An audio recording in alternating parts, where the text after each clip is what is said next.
Rab Christie is a comedy writer and managing director of the Comedy Unit, the Scottish comedy powerhouse responsible for Only an Excuse, Still Game, Ramsay Nesbitt, The Limmy Show and Gary Tank Commander. We'll come on to that in a minute. Rab, do you have any particular theories about the Scottish sense of humour, about what makes us laugh? I think Scottish people like laughing, so it's important for it to be a comedy. Yeah. I think if there wasn't a comedy that spoke to Scotland, or if there wasn't, goes way back to time of Stanley Baxter and Ricky Fulton and right through to Ford and Greg. If there wasn't a comedy that Scotland felt was for them, people would get annoyed. So I think people want to see it, and that helps keep it going. And of course, you started out as a comedy performer. Yeah. You say, yeah. Did you enjoy being a comedy performer? Not as much as I enjoyed working in comedy. Yeah. And there's lots of people like me who've done a bit of performing, but can kind of take or leave it. And I was in a comedy act with Greg Hemphill. So I say to people now, I would just feed him and end up just writing for him.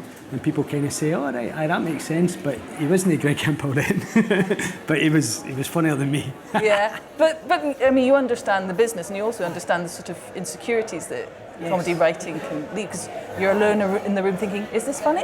Yeah, the insecurity of not knowing if something's funny. Yeah. Oh, definitely. And also, you understand that some performers really like doing a certain thing and are suited to a certain thing, and some performers aren't. And you can't make somebody do something they don't want to do, so it's all about finding the thing that suits the performer best, the writer-performer best. When you're looking at shows, do you have an eye on the Scottish market, or are you thinking about how's this going to go down south, how's this going to go overseas? I suppose I grew up really enjoying Scottish comedy, so I suppose I kind of think of the Scottish market first and foremost. I think most comedians, most performers in Scotland, if they can get a success in Scotland, I think they're happy. I don't think anybody's really thinking, oh, we want this to be big in the UK, or we want this to be big worldwide. Maybe, but I think Scotland kind of keeps, if you can get success in Scotland, you're happy, you've cracked it, so we're a bit like that as well. We're trying to just get something that we're hopeful that people will enjoy in Scotland. I mean, what's really interesting about the Comedy Unit is the unexpectedness of some of the successes. Two young guys dressed as two old guys. Yeah. How would that possibly be a hit? Yeah, I think, well, it's to do with party pieces and to do with things that people do. I mean, Ford and Greg started talking like their grandpa and their uncle. And it's that sort of slightly a wee bit more polite and a wee bit down there. And so everybody was talking like that, and before Still Game existed, people were saying, "You want a cup of tea there, aye?"